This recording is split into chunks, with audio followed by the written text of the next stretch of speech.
to the DAK Machine Safety Podcast. We support developing a safer, sustainable workplace. Today, we'll talk about the hazard control hierarchy. Using the hazard control hierarchy, this episode moves from risk identification to risk reduction. We will explain why feasibility is essential to choosing proper risk reduction methods to achieve acceptable risk and allow a given task to be done. What is the hazard control hierarchy? The hazard control hierarchy is also referred to as the hierarchy of controls. It is the preferred approach to mitigating risk. The hierarchy is comprised of 6 steps, which are often referred to as the higher order and lower order controls. Higher order controls include hazard elimination, substitution, and engineering controls. Lower order controls include warnings, administrative controls, and personal protective equipment. Where would training, JSAs, and safe operating procedures fit in the hierarchy? They are part of administrative controls and considered lower order or less effective risk reduction measures when compared with elimination, substitution, or engineered risk reduction methods. Is the hazard control hierarchy applicable to any type of injury, illness, or risk level? Yes, however, for purposes of this podcast series, we'll focus on lockout versus alternative methods to isolating and locking a primary energy source. Is lockout considered a higher order control in the hazard control hierarchy? No, lockout would be an administrative control. Suppose lockout is part of the lower order controls. Why would it be preferred when compared to engineered risk reduction, which makes up a large part of an alternative method to isolating hazardous energy? You raise another question that we cannot answer. Perhaps it's a habit or just a perception that lockout somehow offers more risk reduction than a properly designed and engineered alternative method. Let me reiterate, when lockout is feasible, do it. If it's not feasible, you need an alternative method. I guess it's time to learn more about feasibility, but I have a question before we get to that. I've heard that all high-risk tasks should have a higher order of control. Is that true? As a general rule, higher order controls are preferred, but this is where feasibility comes into play. If elimination, substitution, or engineering controls are not feasible, you must resort to a combination of controls to achieve acceptable risk. Before we go further, what do you mean by a combination of controls? Unless you can eliminate a hazard, you will have residual risk, typically requiring a combination of controls. Let's say that it's infeasible to move an air filter 6 feet in the air on top of a machine to the ground level because of space constraints.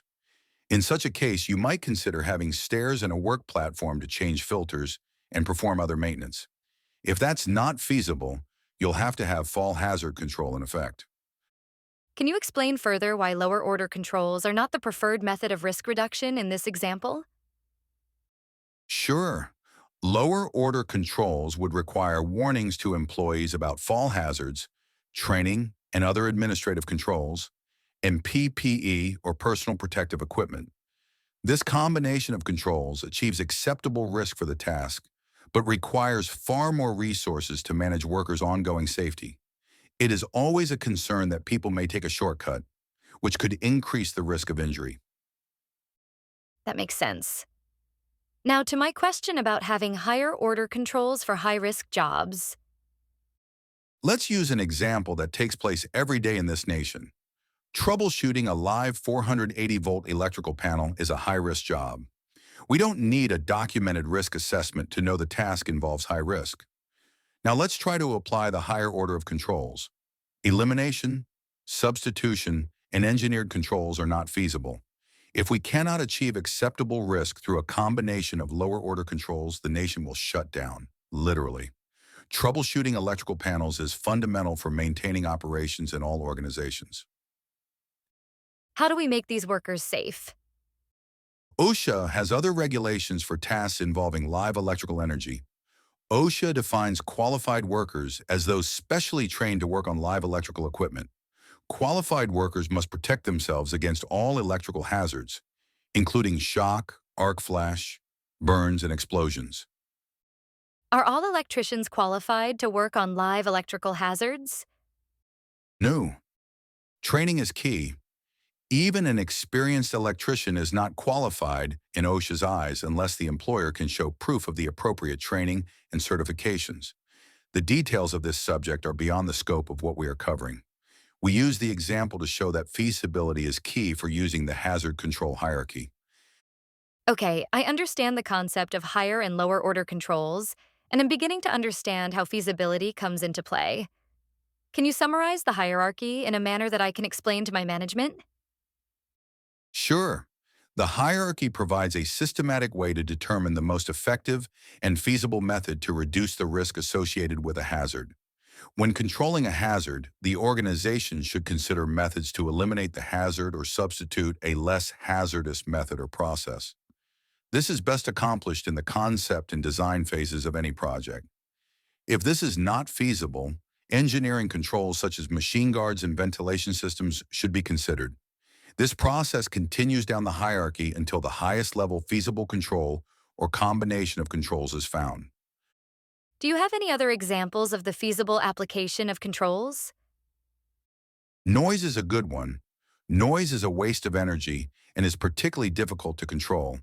It is usually infeasible, if not impossible, to eliminate noise in an industrial environment. If you can substitute a less noisy tool or process, that's great, if feasible. If equipment modification or engineered controls, such as a noise enclosure, are insufficient to reduce noise levels to acceptable levels, then limiting exposure through job rotation and using hearing protection would be an acceptable supplemental means of control. Can you talk more about administrative controls? Sure, administrative controls include training, job planning, rotating and scheduling, work procedure changes, work area protection, e.g., temporary barricades implementation, and similar measures. What does OSHA say about the hazard control hierarchy? One of OSHA's websites states, and I quote, "The hierarchy of controls is a method of identifying and ranking safeguards to protect workers from hazards. They are arranged from the most to least effective and include elimination, substitution, engineering controls, administrative controls, and personal protective equipment. Often you'll need to combine control methods to protect workers best. For example, a local exhaust system, an engineering control, requires training, periodic inspections, and preventive maintenance, administrative controls. You will also need to consider feasibility. What does OSHA say about elimination? Elimination makes sure the hazard no longer exists. Examples include ending the use of certain hazardous materials, doing work at ground level rather than at heights, and eliminating noisy processes. Next is substitution, right? Yes, substitution means changing out a material or process to reduce the hazard. Examples include switching to a less hazardous material and switching to a process that uses less force, speed, temperature, or electrical current. Engineered controls always seem to get a lot of attention. What does OSHA say? Quoting again from OSHA's website, engineering controls reduce exposure by preventing hazards from coming into contact with workers. They still allow workers to do their jobs, though. Examples include noise enclosures, local exhaust ventilation, guardrail systems, machine guards, interlocks, and lift equipment. If I understand correctly, administrative controls cover a lot of stuff. Correct. OSHA cites the following. Administrative controls change the way work is done or give workers more information by providing workers with relevant procedures, training, or warnings. They're often used together with higher-level controls. They include procedures such as equipment inspections, planned preventive maintenance, checklists, lockout, tagout, tryout, infection prevention and control practices, changing work schedules, pre- and post-task reviews, and rotation of workers.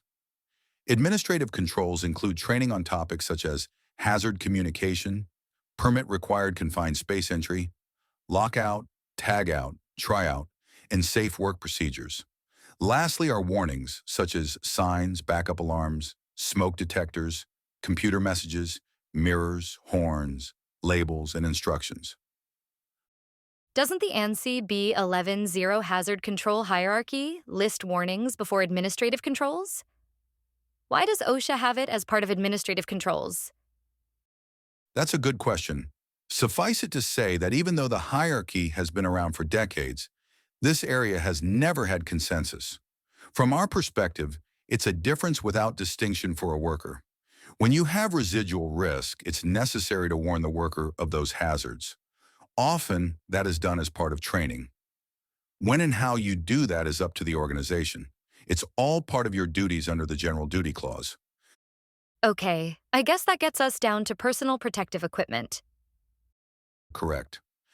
OSHA's website notes that personal protective equipment, PPE, includes clothing and devices to protect workers. PPE needs constant effort and attention, including proper use and training from workers.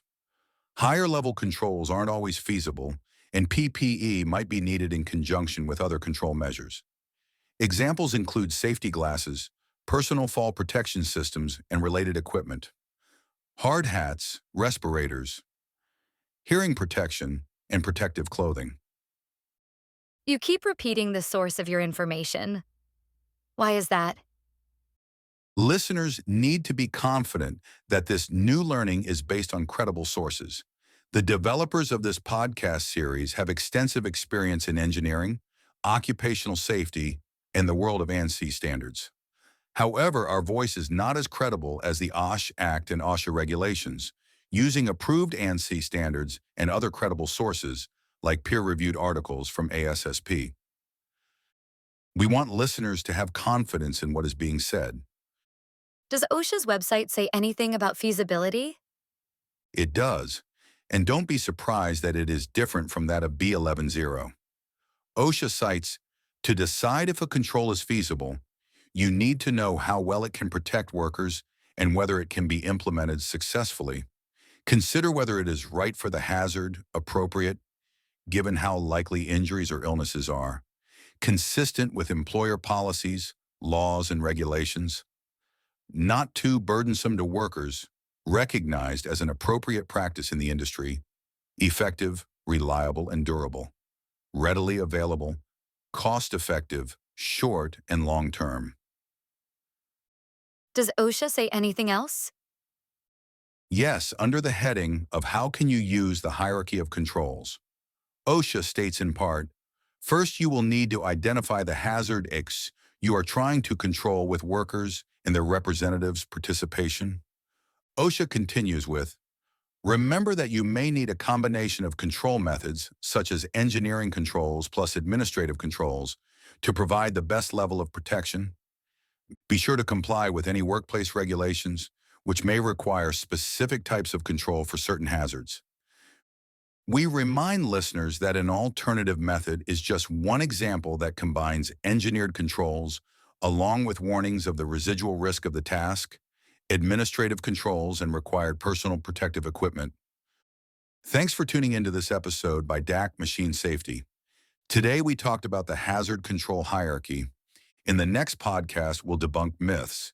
You can support us by clicking like and subscribe. Take care, everyone, and until next time.